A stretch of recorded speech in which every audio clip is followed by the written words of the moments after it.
Sip. Assalamualaikum warahmatullahi wabarakatuh.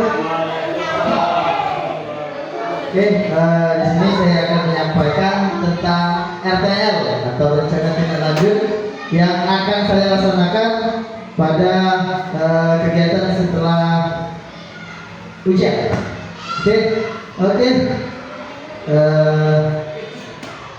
Judulnya RTL saya adalah merancang dan melaksanakan perlombaan bola tangan kelas tinggi. Kelas tinggi adalah kelas 4, kelas 5, dan kelas 6. Oke, next. Sebelum masuk ke inti dari apa yang ingin saya lakukan, saya kenal dulu apa itu SEM. SEM atau Sport Education Model adalah model pembelajaran pendidikan jasmani atau PJOK yang bertujuan memberikan pengalaman otentik kepada siswa saat olahraga. Jadi anak itu terjun sebagai pelaksana atau sebagai pemain yang mengadakan juga. Kegiatan ini rencananya saya akan laksanakan setelah kegiatan PAS atau penilaian akhir semester. Oke, next.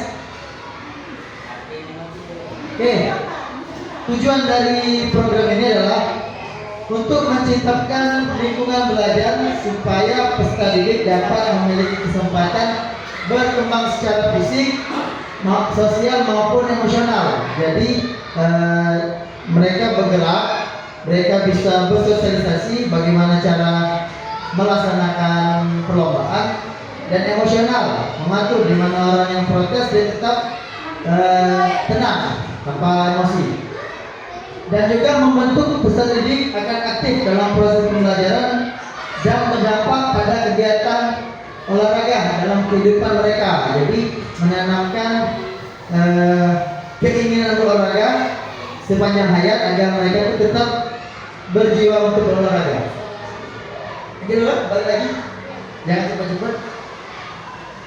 Oke, selain itu menciptakan lingkungan belajar supaya peserta didik dapat memiliki kesempatan untuk berkembang. Jadi berkembang itu seluruh berkembang, fisiknya berkembang, emosionalnya berkembang, dan sosialnya berkembang. Oke, next kan? Oke, sudah selesai saya menyampaikan tujuan. Sekarang kita menyampaikan capaian yang diharapkan dan langkah-langkahnya. Pertama, capaian untuk peserta didik. Peserta didik dapat merancang dan berpartisipasi dalam kegiatan perlombaan. Nah, untuk sekarang, untuk uji coba ini, saya akan merancang anak-anak dapat membuat kegiatan perlombaan bola tangan. Mungkin selanjutnya kedepannya bisa voli, renang, voli pantai, voli biasa, voli-volian, bebas. Oke, lanjut nomor 2-nya. Peserta didik dapat mengembangkan keterampilan secara individu maupun berkelompok. Nah, anak-anak zaman sekarang terbiasakan sendiri-sendiri. Mungkin dengan kita ini membuat atau melaksanakan program ini, anak-anak itu dapat bersosialisasi agar mereka tuh bisa dilakukan secara berkelompok dan menumbuhkan sikap sportif, kerjasama, dan bertanggung jawab. Oke, next kan? Oke, langkah-langkahnya.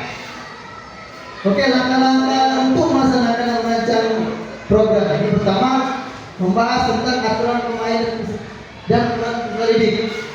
Oke, di sana. Oke, membahas aturan ini. Jadi kita bagi kan ada kelas 4, kelas 5, kelas 6, dan yang sebagai yang melaksanakan itu anak-anak kelas 6, dan sebagai yang mengadakan kelas 4 dan kelas 5. Jadi kita sampaikan aturan permainan dan bagaimana prosedur yang baik. Kedua, menjalankan perlombaan yang menjadikan peserta didik sebagai pelaksana perlombaan yang bertanggung jawab, kerjasama, sportif, dan komunikasi. Nah itu tadi. Jadi anak-anak itu bisa sportif, bisa bekerjasama, dan memiliki komunikasi baik, ya. Dan ada juga dibagi juga antara peserta didik sebagai panitia maupun peserta. Next, struktur program dan mitra komunitas belajar. dalam komunitas belajar. Satu, program ini merupakan jenis kokurikuler atau jenis yang di dalam pelajaran, ya, di mana kegiatan ini dilaksanakan di sekolah setelah pas atau di saat kelas meeting. Dua, peserta dan panitia terdiri dari peserta didik kelas 4, kelas 4, 5, 6. Kalau kelas 1 tak punya bisa diatur, jadi kita lanjut kelas tinggi. Oke, lanjut. Ketiga, kegiatan ini diawali dengan menjelaskan tujuan, peraturan permainan, sepak bola tangan, dan peran-peran peserta didik. Ya. Keempat, mitra dari program ini adalah kolaborasi antar guru untuk mendampingi dan memfasilitasi. Kalau kita tidak mendampingi, mungkin siswa kan sulit dikontrol, takutnya terjadi kejadian yang tidak diinginkan. Tetap kita dampingi dengan mengawasi mereka. Oke, next. Ke evaluasi. Evaluasi ini kita lakukan setelah rancangan dan mereka selesai melakukan perlombaan ini. Jadi mengikuti program akan diminta mengisi survei. Setelah itu akan mengisi survei dan memulai umpan balik. Nah, ini umpan balik ini apa pengalaman? Apa yang pengen disampaikan? Jadi keluh kesahnya itu sudah sampaikan ke guru. Oke, next.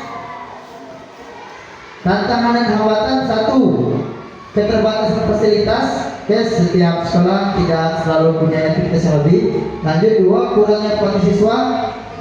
Kita tinggal membutuhkan minat siswa, gimana caranya menimbulkan. Tiga, kurang koordinasi antar berbagai pihak.